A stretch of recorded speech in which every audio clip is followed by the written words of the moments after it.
No living white person has owned a slave. Black people gotta stop blaming people for their issues and clean up their own communities. Slavery was a long time ago. Black people need to get over it. That's what continuously is told to me. Now, before I respond, I'm going to need you guys to share this video. I'm not going to curse. I'm not going to spread false information. Everything that I'm about to say is 100% true. You can look it up to see. And I'm not going to say anything that makes people cringe, at least language-wise. All right. Let's not dwell on the past. Let's go to modern history. Let's go 1964. 1964, right? That's 56 years ago. We all know somebody 56 years old, whether it's us, our parents, grandparents. So you would call that modern history, right? That was when the Civil Rights Act was passed, which made it illegal to discriminate against black people. So understand that if you know anybody over the age of 56, they lived in a time where legally you could discriminate against black people, okay?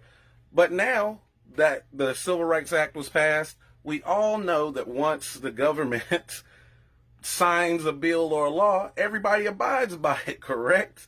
So that would explain why Martin Luther King Jr., who you love to bring up so much, Martin Luther King Jr. kept protesting and kept marching, and he himself ended up being killed in 1968. That's 52 years ago. Do y'all know somebody 52 years old? Probably. So, a lot of people bring up Martin Luther King. Y'all should be more like Martin Luther King. He would be ashamed. He would not like the things that y'all are doing. When Martin Luther King died, he had a negative approval rating. As a matter of fact, polls taken at the time said that more than 1/3 of people polled said that he brought his death upon himself. All this stuff you can look up. Moving forward, 1971, 49 years ago. You know, you guys in your 40s, this is you guys. Richard Nixon, the president, declared a war on drugs, which you can look up and research that his war on drugs basically just targeted hippies and black people. All right, you know, black people for like heroin and opioids, like the opioid crisis that we're currently in, that they're sending everybody to rehab and not putting anybody in prison. Yeah, empathy and things of that nature.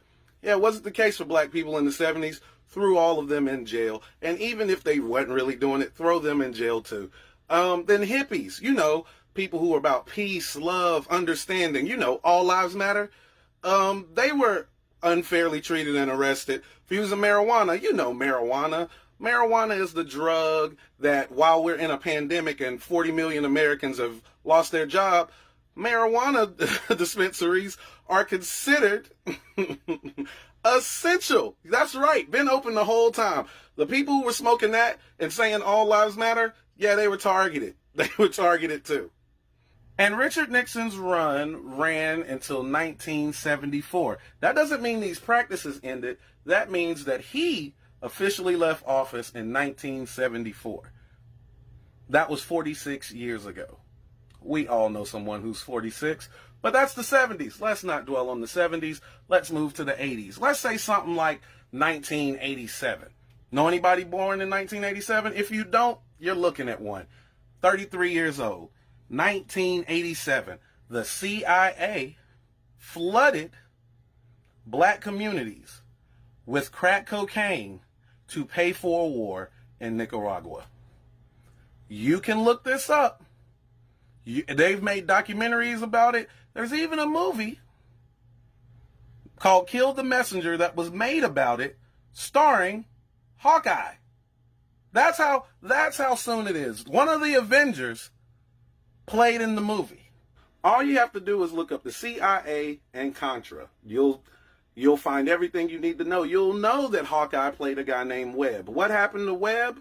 Why can't you just look him up? Because he's dead.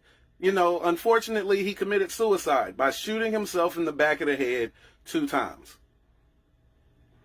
All right, so so now we have crack flooded through the black communities all through the late 80s into the 90s.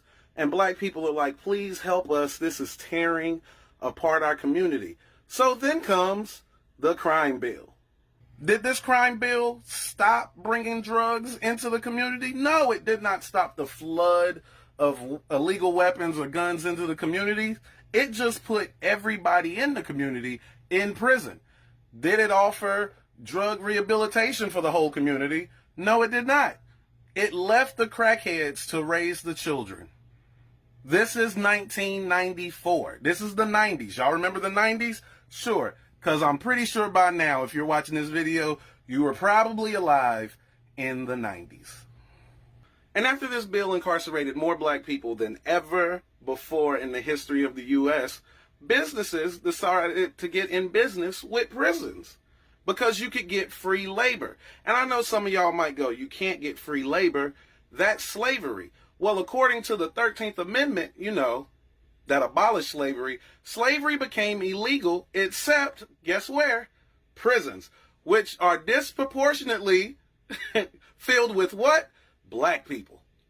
Now prisons are big business, making over $100 million a year. So in order to keep this business up, prisons have a quota for how many people must be in it every year.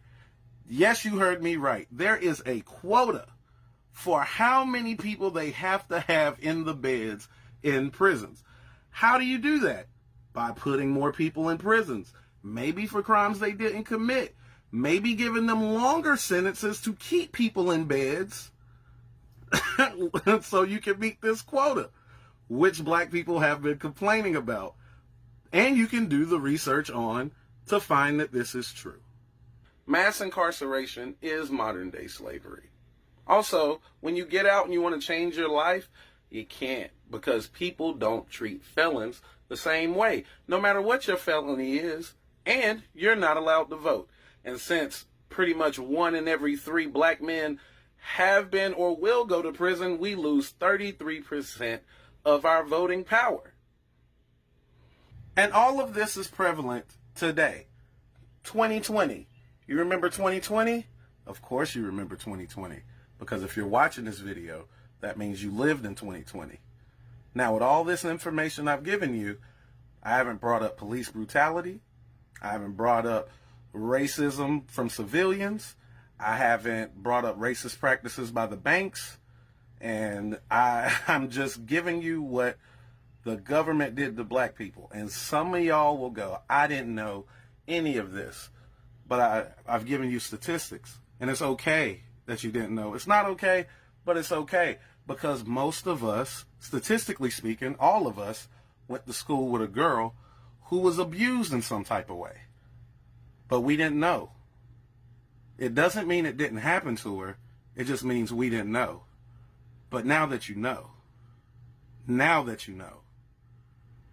ask yourself, what are you going to do about it to change it? Because it's true.